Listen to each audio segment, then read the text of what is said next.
दोस्तों, दिनाक्षी short hand में आपका स्वागत है। अगर आप चैनल पर नए हैं तो चैनल को सब्सक्राइब करें और बेल आइकन ज़रूर दबाएं।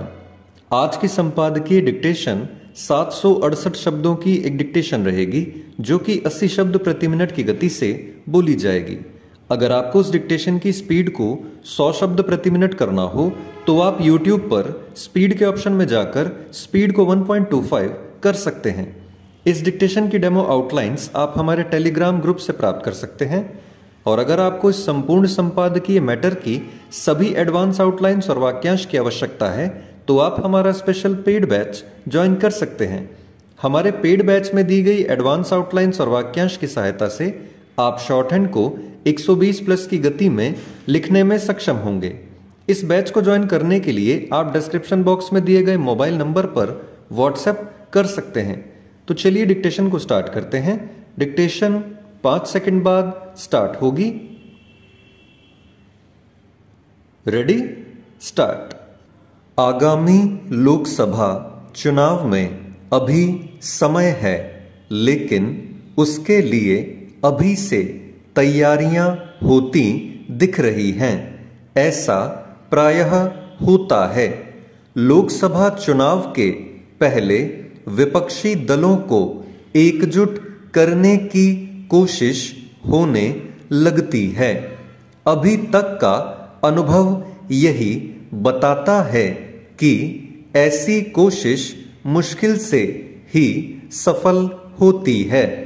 पता नहीं इस बार क्या होगा, लेकिन यह विचित्र है कि भाजपा विरोधी दलों को एकजुट करने की कोशिश कामयाब होने के पहले ही आर्थिक नियमों की अनदेखी करने वाली घोषणाएं की जाने लगी हैं।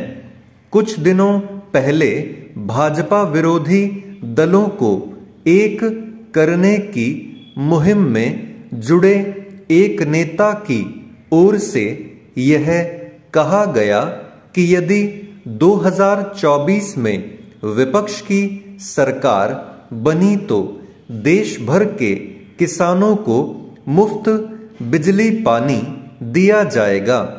अब इसी तरह की एक अन्य घोषणा यह की गई है कि देश के सभी पिछड़े राज्यों को विशेष राज्य का दर्जा दिया जाएगा। प्रश्न यह है कि क्या देश की आर्थिक स्थिति सभी किसानों को मुफ्त बिजली पानी देने अथवा समस्त पिछड़े राज्यों को विशेष राज्य का दर्जा प्रदान करने की अनुमति देती है? क्या पिछड़े राज्यों को विशेष राज्य का दर्जा देना उन राज्यों की अनदेखी करना नहीं होगा जिन्होंने विकास के मामले में बेहतर काम करके दिखाया है?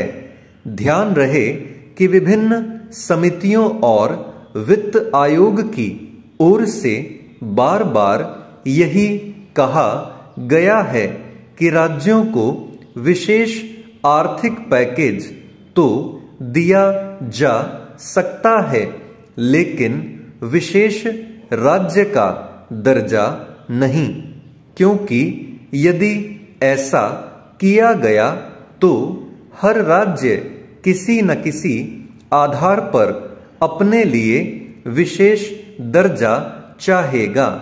अतीत में जिन राज्यों को विशेष राज्य का दर्जा दिया गया वे मुख्यतः दुर्गम इलाकों और कम जनसंख्या वाले पर्वतीय राज्य हैं।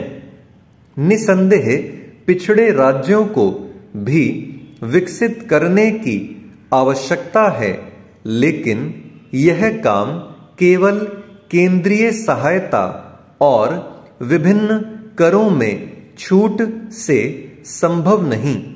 इसके लिए ऐसे राज्यों को अपने यहाँ ऐसा माहौल बनाना होगा जिससे वहां उद्योग धंधे पनप सकें और निवेशक आकर्षित हो सकें। यह काम तभी होगा जब वित्तीय अनुशासन का परिचय देने के साथ उद्योग व्यापार को बढ़ावा देने वाली नीतियों पर चला जाएगा। ऐसा इसलिए किया जाना चाहिए क्योंकि इससे ही रोजगार के अवसर पैदा होंगे। यह ठीक नहीं कि जहां कुछ राज्य उद्योग व्यापार के मामले में प्रतिस्पर्धा करने में लगे हुए हैं, वहीं कुछ अपनी आर्थिक स्थिति की अनदेखी कर रेवड़ी संस्कृति का सहारा ले रहे हैं। इनमें वे राज्य भी हैं जिनकी आर्थिक स्थिति बेहद खराब है। क्या ये राज्य इससे परिचित नहीं कि इसी संस्कृति के कारण श्रीलंका की दुर्गति हुई? चूंकि राजनीतिक अथवा चुनावी लाभ के लिए आर्थिक नियमों की अनदेखी करना जनता के हितों को बलि लेना है, इसलिए उसे भी चेतना होगा। चेंज अपनी बात दृढ़ता और तथ्यों के साथ रखी जाए तो देर से ही सही अवश्य मानी जाती है। हिमाचल प्रदेश के सिरमौर जिले का हाटी समुदाय वर्षों से गिरिपार क्षेत्र को जनजातीय क्षेत्र घोषित करने की मांग कर रहा था। उनका यह तर्क भी महत्वपूर्ण था कि साथ लगते राज्य उत्तराखंड के जौनसार बाबर क्षेत्र को 1967 में जनजातीय घोषित कर दिया था। दोनों क्षेत्रों की संस्कृति एवं बोली भी एक जैसी थी, लेकिन गिरिपार क्षेत्र को यह दर्जा नहीं मिल पाया था। अब केंद्र सरकार ने गिरिपार क्षेत्र को अनुसूचित जनजातीय क्षेत्र घोषित कर हाटी समुदाय को बड़ी राहत दी है। ये लोग 55 साल से अपनी मांग के समर्थन में संघर्ष कर रहे थे। इसके लिए शांतिपूर्वक आंदोलन भी करते रहे। हर राजनीतिक पार्टी के समक्ष भी मांग प्रमुखता से रखी गई। प्रदेश सरकार ने केंद्र सरकार के समक्ष इस मुद्दे को दृढ़ता से रखा। बुधवार को प्रधानमंत्री की अध्यक्षता में हुई मंत्रिमंडल की बैठक में हाटी समुदाय को जनजाति का दर्जा देने के निर्णय पर मुहर लगाई गई। इस निर्णय से सिरमौर जिले के 4 विधानसभा क्षेत्रों की 114 पंचायतों के 3 लाख से अधिक लोग लाभान्वित होंगे। क्षेत्र में दिवाली जैसा माहौल है। लोग खुशी में मिठाई बांट रहे हैं। भाजपा नेताओं और केंद्रीय मंत्रियों ने हाटी समुदाय से वादा किया था कि उन्हें अनुसूचित जनजाति का दर्जा दिलाया जाएगा। इसके लिए राज्य सरकार ने भी मजबूती से पक्ष रखा। अब मांग पूरी होने के बाद हिमाचल प्रदेश में आने वाले केंद्रीय मंत्रियों और भाजपा के नेताओं का हाटी समुदाय आभार भी जताएगा।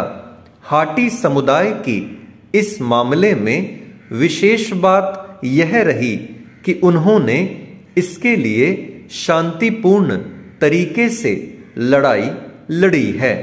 क्षेत्र के अधिसूचित होने के बाद क्षेत्र के लोगों को सरकारी नौकरियों में आरक्षण समेत अन्य लाभ मिलने शुरू हो जाएंगे। इसके अलावा इस क्षेत्र के विकास के लिए भी अलग से बजट का प्रावधान होगा।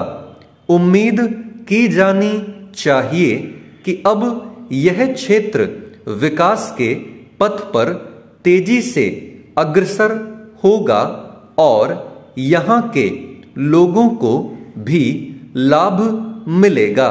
स्टॉप।